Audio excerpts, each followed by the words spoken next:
So finally, Dr. Yunus has spoken, and first thing he want to do is get rid of this unfaithful country.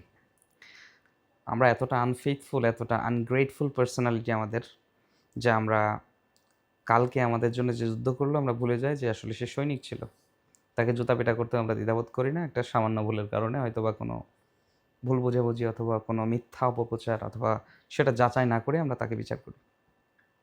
আমি হাসনাত আবদুল্লাহদের কথা বলতেছি না। তারা দেশের জন্য যা করছে কোনো সমাজ বা কোনো জেনারেশন এটা করতে পারবে না, অনস্বীকার্য। কিন্তু তাদের মধ্যেও কিছু ভুলভ্রান্তি আছে, এটা সত্যি কথা, এবং তারা সেটা সংশোধনও করেন নাই।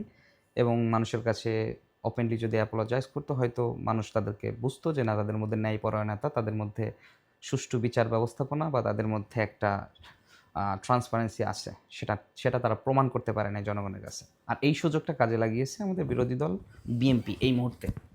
তারা বিভিন্নভাবে বিভিন্ন অপপ্রচার এবং কাদা ছোড়াছুড়ি শুরু করছে অনলাইনে, যেটার মাধ্যমে আসলে মানুষের মধ্যে একটা মিশ্র প্রতিক্রিয়া তৈরি হয়েছে এনসিপির বিরুদ্ধে।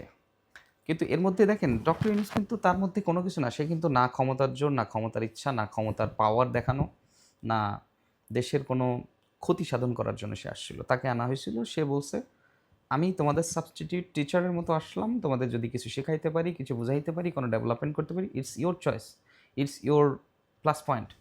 এখন তাকে আমরা আনলাম, কিন্তু তাকে আমরা কাজ করতে দিতেছি না।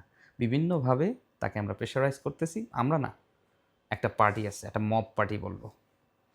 এখন মব পার্টি বলার আগে আমি আগে বলি যে হ্যাঁ, আমি মানলাম যে এনসিপির কয়েকজন আছে যারা আসলে যে কাজগুলো করছে তারা হয়তো ভুলবশত করছে, কি জেনে শুনে করছে, তা সেগুলো আসলে ক্ষমাযোগ্য বা ক্ষমা করা যেতেও পারে বলতে পারি। কেন, এরা একটা ভেরি বিগিনিং, একটা ফার্স্ট একটা দল যারা একটা নতুন সূচনা করতে যাচ্ছে। আশা করি ভালো কিছু হবে, যাই হোক। কিন্তু আপনারা বিএনপি তো 17 বছর ধরে রাজনীতি করার জন্য বসে আছেন, রাজনীতি করতেছেন, একটা বড় দল। আপনারা কীভাবে এরকম একটা মানে একটা জঘন্য রাজনীতিতে যুক্ত হন আপনারা সবসময়? এমন ধরনের কথাবার্তা, এমন ধরনের কাজ। একজন বলে যে আমরা বিএনপিরা মুতে দিলে সারা বাংলাদেশ ডুবে যাবে। মানে কোন ধরনের রাজনীতি করেন আপনারা? কোন ধরনের কথাবার্তা এগুলো?